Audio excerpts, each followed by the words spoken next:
All right, this is Danny with the Crypto Show. I'm right here in Mexico City at Monerotopia 2023, and I'm honored to have another one of the Monero developers with me, Justin Berman.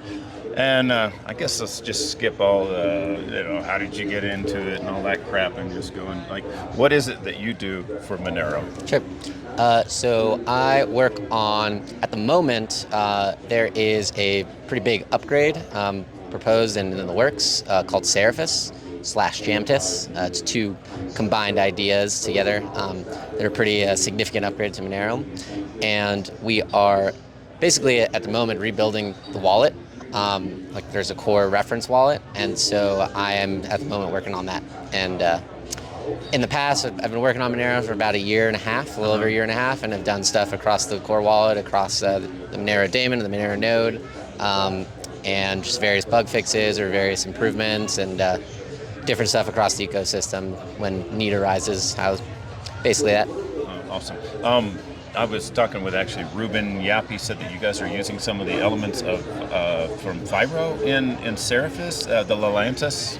So as I understand it, they were both developed around similar time in parallel, and both Co and a cryptographer over at Firo came up with pretty similar revelations around similar times, and in parallel ended up with a pretty similar protocol structure. So it's they're similar technologies and related. Are there ZK implementations in Seraphis?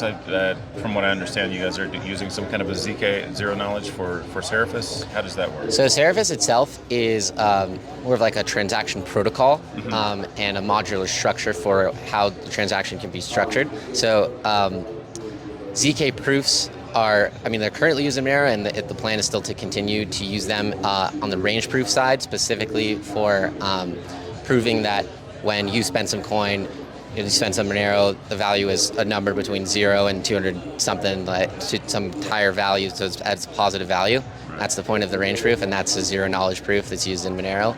And then what you're probably more familiar with is ZK snarks and that zero knowledge realm, and that would be on the membership proof side. And for when you spend some Monero, you would not be able to tell which Monero is being spent of a smaller subset.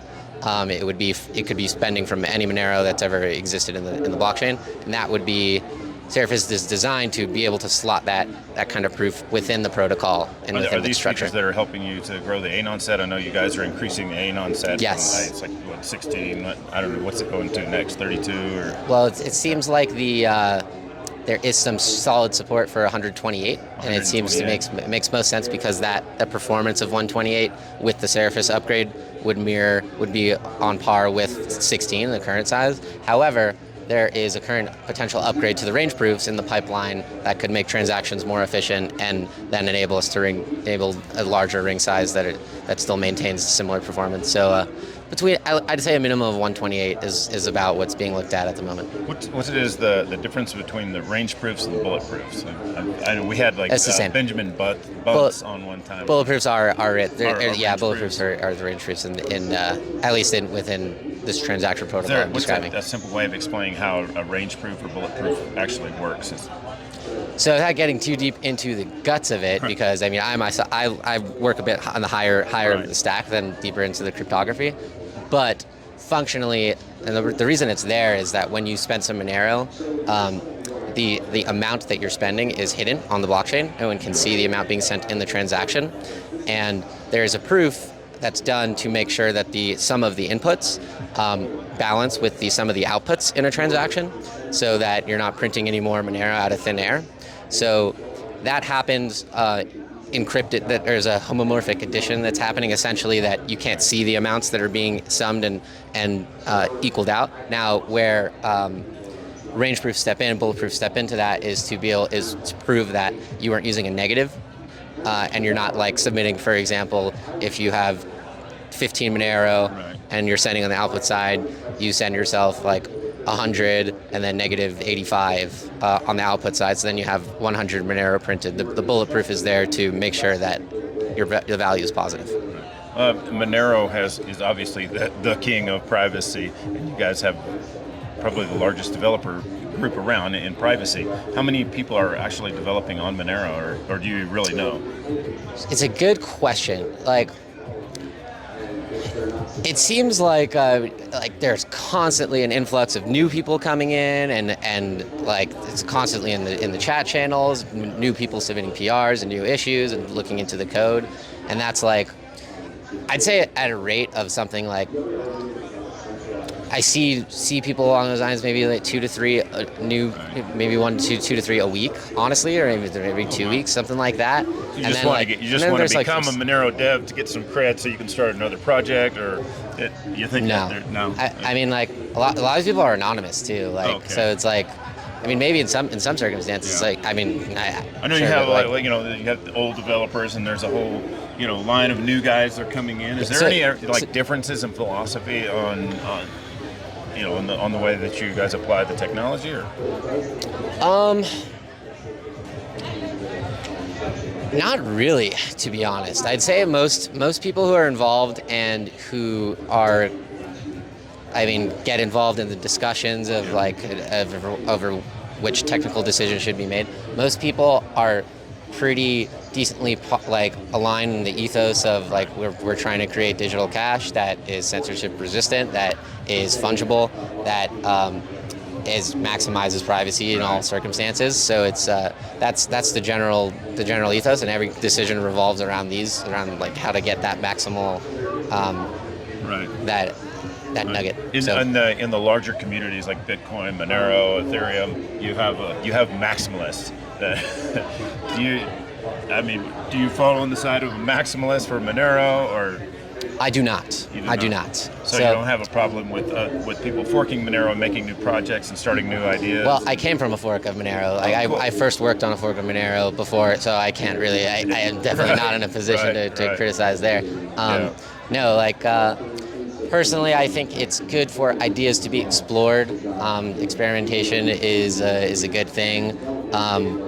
Different directions, different technical trade-offs, I think, are good. I mean, there's a lot of bad out there, and it's just people have to be really cognizant, and the bad is vastly outweighs the good in the cryptocurrency space, unfortunately. So but generally speaking, I don't have a problem with.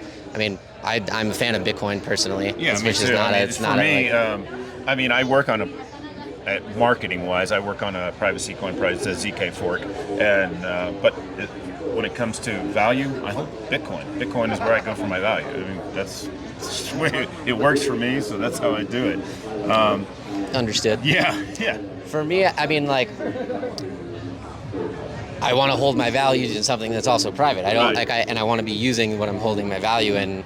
I mean, I pretty much have been living off of Monero the past year and a half as I've been working full time on it. So it's like it's cool to me to be able to hold my value in something that I can spend to without revealing anything. I once worked for Dash for a few years, and I totally lived off of cryptocurrency 100% for several years without doing any other work. Now I still live off of crypto, but I occasionally do other outside types of work. There a lot of the Monero devs I'm seeing them here publicly. Is there any fear that the government would attack you guys and try to take down Monero? Because obviously privacy coins are becoming a threat to the monetary system, which seems to just be shooting itself in the foot daily. So, do you worry about that? My view is what we're doing is making money that doesn't rely on a corporation, doesn't rely on any trusted entities. It's hard money that exists, that can't be just printed out of thin air, relies on that property, and doesn't reveal information about yourself when you go and use it. Like, you don't want to use money that goes out and tell someone how much money you have. So I view it as that I'm doing a pretty normal thing, and it's not like, sure, is there like a fail-safe or backup in case of, say, the feds come in and raid you and take over your key and start acting on Monero? I mean, because this literally happened on the Silk Road. That the dude Curtis Green, who was the murder for hire victim. they broke into his house, took over his computer, and they were Dread Pirate Roberts for quite a long time. I don't control anything. Like, difference between Silk Road, where there's an admin and controlling the, like, I don't control anything in Monero. Like, people could, let's say if my account were taken over, which would be pretty interesting. I think you have a lot of fail-safes. So. I think people validly criticize my work when there's valid criticism in it. Like, my work is always assessed on and things I say, like, they're always assessed on the merit of in that moment.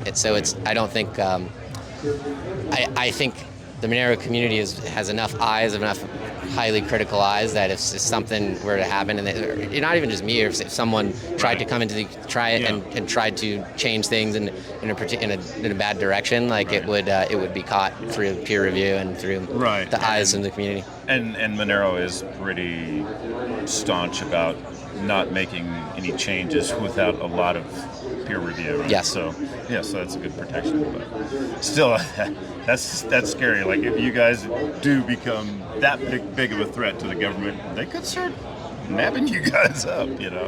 So hopefully that doesn't happen. Thankfully, there are other anonymous developers who continue on, and people in other countries. Cool. How can people find out about Monero? If they don't know what Monero is, it's Monero.org. What's the website? Getmonero.org has got a lot of good information on there. Definitely that'd be the first spot, I'd say.